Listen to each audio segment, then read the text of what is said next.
part of our sequence of videos going up to the new year, we're going to go through alphabetical order, and yesterday's video was H, and that was on the Heikin-Ashi candlesticks. Today is an I, and so that's going to be the Ichimoku Cloud indicator, which you can get in nearly enough all platforms and all terminals. And so you might have looked at it and thought, well, what the hell is this? So I'm going to tell you about how to use it.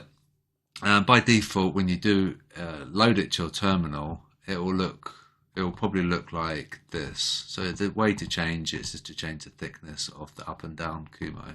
It'll look like that, but I prefer to have it, with a thick cloud, because it reminds me that we should probably be avoiding trading within the cloud because it's quite a lot of congestion.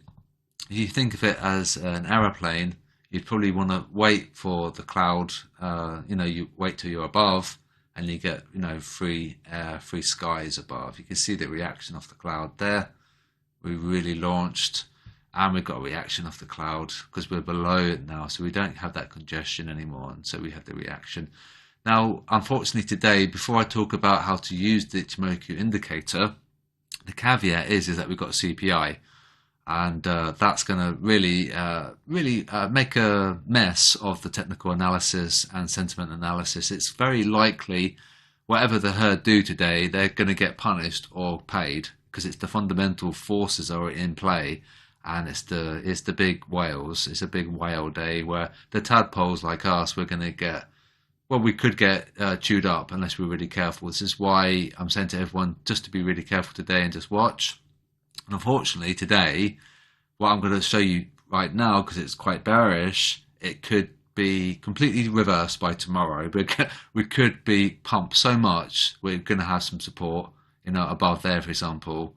And on a daily time frame, we should be looking for sells. But if that CPI comes in hotter than expected, it's going to really change the outlook for the dollar going into the end of the year. So we can really pump, and the fundamental forces are going to come in and really skew things. So on a conventional, typically quiet week, this would be quite bearish. Okay, the reason for it is that we had the crossover.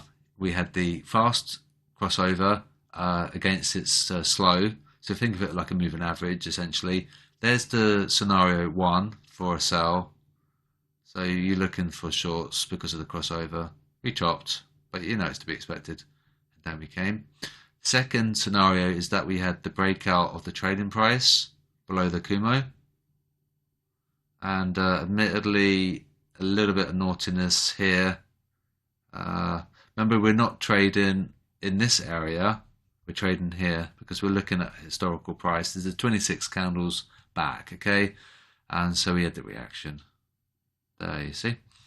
And so that's MA crossover. We're looking for a trailing price penetration below or above. We can show you the one above, in fact. Wow, we have to go back ages. There, wow. God, that's absolutely crazy. So that's the last time the trading price popped above the Kumo cloud. Whole time. All right, and now we are now below. So whether or not we're going to see a similar thing, I doubt very much, but that's to show how powerful the trading price against its cloud, and when it penetrates above or below. So I don't know if we're going to see anything similar, but it just goes to show how powerful that is. That's quite scary. Let's zoom in again. And so that's one. Zoom in again, I guess. Now also the trading price against its fast and its slow. So let's look here. We had a crossover. Trading price against its red line. Entry. Your stop loss could be a dynamic stop loss according to its moving average. According to your risk parameters, you could have had it there, you could have had it there. Okay, that's how you do the stop loss placements. So there's a crossover. And then we've got another one down there. Okay, and then, yeah, there we've got like a double top there against its crossover. So that's bearish, and that's bearish. This is bearish. this is bearish. The fact that these two lines are descending, that's also bearish. And so unfortunately, we could be bullish because of the CPI.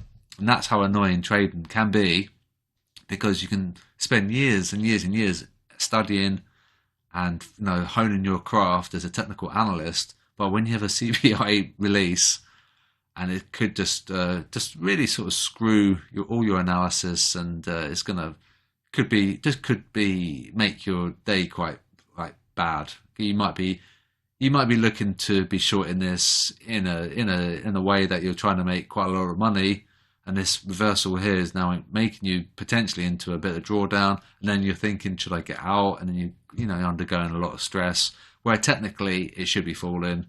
Fundamentally, it can rally, because the 10-year is going to probably pump a lot because of the uncertainty. And the 10-year and the UJ, they correlate incredibly well. So this can do well fundamentally. Technically, it's a sell. Sentimentally, we'd have to check your spreadsheet or the the MT4 indicators from FX SSI, or the indicators from Trading Station. So dollar yen, they have shorted it here. Sorry. So that'll become up nearly 90 pips since they shorted it. So it's just for this video alone, we just talk about the technicals, but do note there are other things really messing around with technicals. So don't just look at technicals, look at fundamentals and sentiment as well. So we've got a bit of indecision here. Now, what it is that we've got a span A. Okay, you might not need to know this, but I'll tell you anyway. Span A is the calculation of the difference between the Tenkan-sen and the Kijun-sen divided by 2. And then span B is the high and the low of the year divided by 2.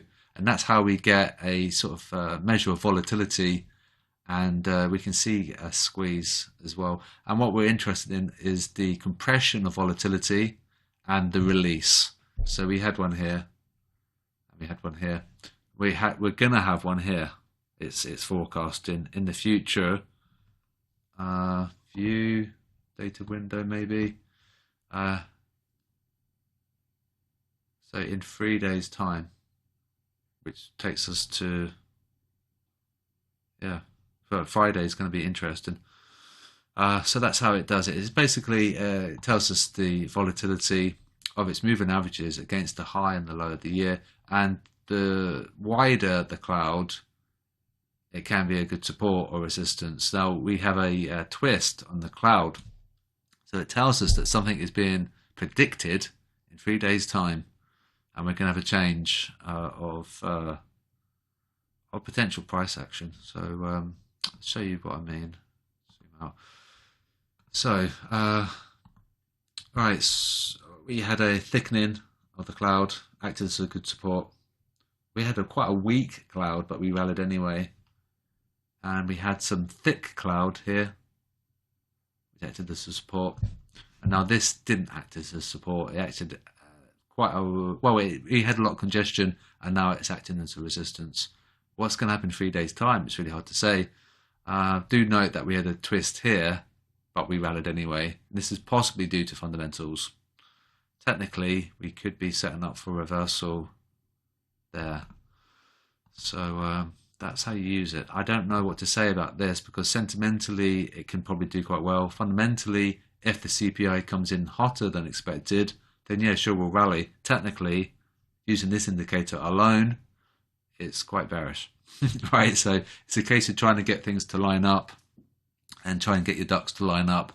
For me today, I'm not going to have my ducks lined up at all, because I don't know what the CPI is going to tell us. It might be worse than expected. Intel might say it's hotter, it's a higher number, or it could be better, where it comes in lower. It could be better for risk appetite if it comes in a lot lower, and it tells us that the Fed policy has worked, and that's going to really move the dollar as well. So just remember really how to use it. A quick one on how the cloud is calculated is a measure of volatility, and thicker is tends to be a decent resistance or a support. And then thirdly is to don't forget or neglect your fundamentals and your sentiment as well. And how this goes, no one knows. And if anyone knew, there'll be a multimillionaire, right? So that's it. We just have to be careful and know where your exit is. Remember, on the daily time frame, your stop's going to be very wide, so you'd probably want to really, really reduce your size, and you can use these as your stop losses. These are dynamic stop losses, okay? If you had a bullish bias, that could be a stop loss, for example. But do note that that's in descent and that's in descent. Current price is below the cloud, trailing price is below the cloud, and with the crossover, and the crossover. So technically, fairly bearish. But today, fundamentally, it's basically a coin toss. Just remember to, you've got to remember your risk management at all times. If you don't, you're going to probably encounter a large loss, and then you're probably going to blow your account. So you do need to know your risk management on top of everything, and then try and get things to align as well. And so this is saying technically sell, but we don't really know for sure until we get that data. All right, so trade safely, and I'll speak to you guys soon.